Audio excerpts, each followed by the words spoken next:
200 सीटों पर इस वक्त एनडीए है। बीजेपी 89 सीट पर आगे चल रही है, जेडीयू 82 पर आगे चल रही है। सारे सहयोगी जो एनडीए के थे वो बम्पर स्ट्राइक रेट के साथ उन्होंने सीटें जिताने का काम किया है। एलजेपी को देखिए आप, चिराग पासवान की पार्टी 28 सीट पर इफेक्टिवली लड़ रही थी, एक सीट पर नॉमिनेशन रद्द हो गया था। 28 में लड़कर 20 पर वो इस वक्त आगे चल रही है। हम पार्टी 6 लड़कर 5 पर आगे चल रही है। आरएलएम 6 लड़ी 4 आगे चल रही है। और दूसरी तरफ जरा आप कॉन्ट्रास्ट देखिए, सबसे ज्यादा सीटें इस चुनाव में लड़ी आरजेडी ने, तेजस्वी यादव ने 143 और मात्र 28 पर इस वक्त वो लीड करती हुई दिखाई दे रही है। कांग्रेस पार्टी ने 61 सीटें लड़ी, 5 पर आगे चल रही है मात्र। लेफ्ट पार्टियां जो हैं 4 सीटों पर आगे, बहुत खराब प्रदर्शन उनका भी। वीआईपी का खाता भी नहीं खोल पा रहा है, जीतना तो छोड़िए, रुझानों में एक बार भी सुबह से लेकर 8 बजे से अभी तक एक सीट पर एक बार भी आगे नहीं हुई वीआईपी मुकेश सहनी की पार्टी।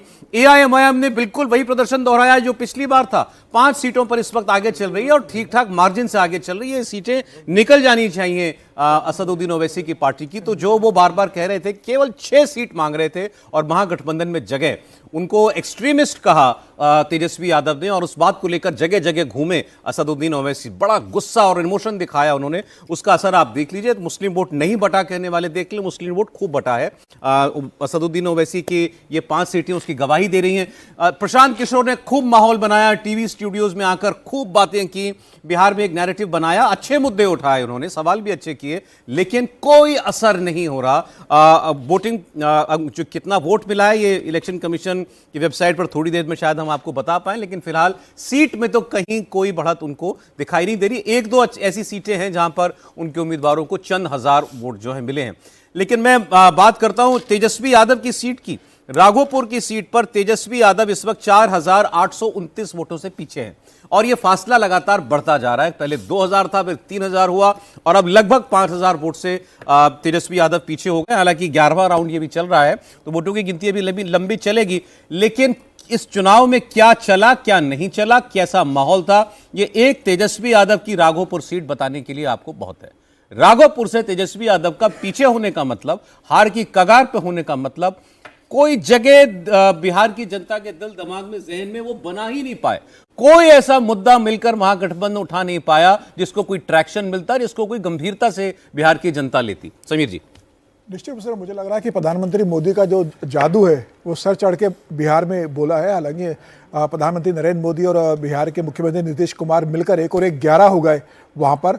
नीतीश कुमार ने जिस तरीके से वहाँ प्रशासन किया, उनकी भी जो भ्रष्टाचार के खिलाफ जो मुहिम रही है, प्रधानमंत्री मोदी की जो अपील पूरे देश के अंदर है, बिहार के अंदर भी वह सर चढ़कर बोली। प्रधानमंत्री मोदी ने जो वादे किए थे, जिस तरीके से लगातार बिहार का प्रधानमंत्री मोदी दौरा करते रहे, संगठन के स्तर पर अमित शाह लगातार बिहार का दौरा करते रहे, संघ ने जमीनी स्तर पर चुपचाप तरीके से जो संगठन के लिए अपनी भूमिका अदा की, उसका लगता है मुझे असर हुआ। और ये जो कहा जा रहा था कि भाई भारतीय जनता पार्टी के डर से मुसलमान वोट ही देंगे, यादव एक तरफा यादव परिवार के साथ जुड़े हुए, यह सारे समीकरण इस चुनाव ने ध्वस्त कर दिए।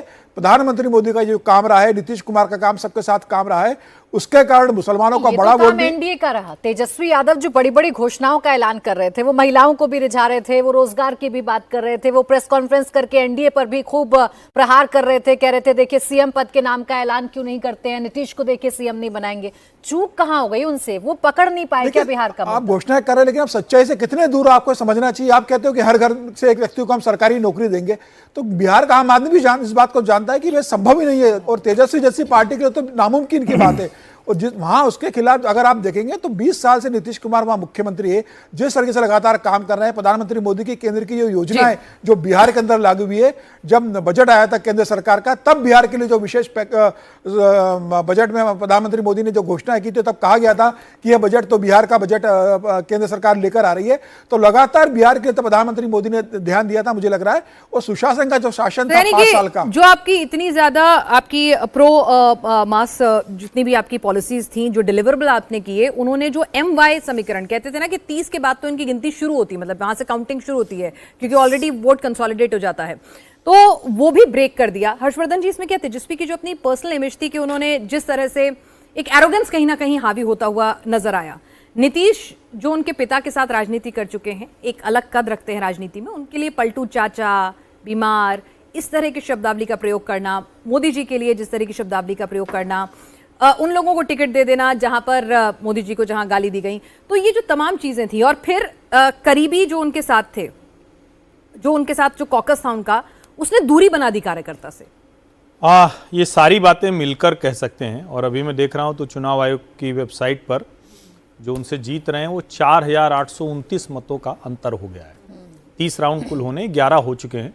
इसका मतलब ये हुआ कि अगर बूथ के लिहाज से कहें तो एक बूथ पर 1200 वोट होते हैं, तो अगर उस लिहाज से कहें तो अब उनके लिए मुकाबला काफ़ी कड़ा हो गया, यानी हार सकते हैं, अब ये हो गया। तेजस्वी यादव पूरे चुनाव में कर क्या रहे थे? मेहनत खूब की, इसमें कहीं कोई संदेह नहीं। अगर कोई आज परिणाम उलट जाने से कहे कि तेजस्वी यादव ने मेहनत नहीं की तो मैं कतई स्वीकार नहीं करता हूं। पूरा चुनाव महागठबंधन का अपने कांधे पर अकेले लेकर चले। लेकिन सबसे बड़ी गलती क्या हुई? सबसे बड़ी गलती तेजस्वी यादव से हुई कि वो ड्राइविंग सीट पर रहने के बावजूद ड्राइविंग सीट पर नहीं रह पाए। अब आप इसको उससे मत जोड़ दीजिए कि वो थार चला रहे थे जब राहुल गांधी की राहुल छवि निर्माण यात्रा निकली। तो राहुल छवि निर्माण यात्रा ने तेजस्वी यादव की छवि पूरी तरह से ध्वस्त कर दी। उन 16 दिनों को ठीक करने के लिए उन्होंने अपनी अधिकार यात्रा निकाली। पहले वोट अधिकार यात्रा के नाम से थी, फिर बिहार अधिकार यात्रा। लेकिन जो जनता से मुद्दे कनेक्ट हो रहे थे वो नहीं उठे। जब एम्प्लॉयमेंट का मुद्दा उठाया वो लोगों से कनेक्ट कर रहा था, लेकिन फिर आपने कहा कि हर घर को सरकारी नौकरी कर देंगे, हाथ से बन गया। फिर आपके प्रत्याशी के मंच पर तुम कहोगी तो गंवार कहोगी और कट्टा ले लेंगे तो रंगदार कहोगी, इस तरह के गाने चले। हालांकि वो वाली प्रत्याशी जीत रहे हैं जिनके मंच पर यह हुआ था। तो ये फिर लोगों को समझ में आया। फिर प्रधानमंत्री नरेंद्र मोदी ने जंगल राज की याद दिलाई और वो दिखा कि कैसे कांग्रेस का शीर्ष नेतृत्व लालू जी के सामने वो असहाय सा गिरा पड़ा दिख रहा है। ओवरऑल कहें तो जनता को लगा कि ये वो यूथ लीडर के तौर पर तेजस्वी यादव नहीं रह गया है।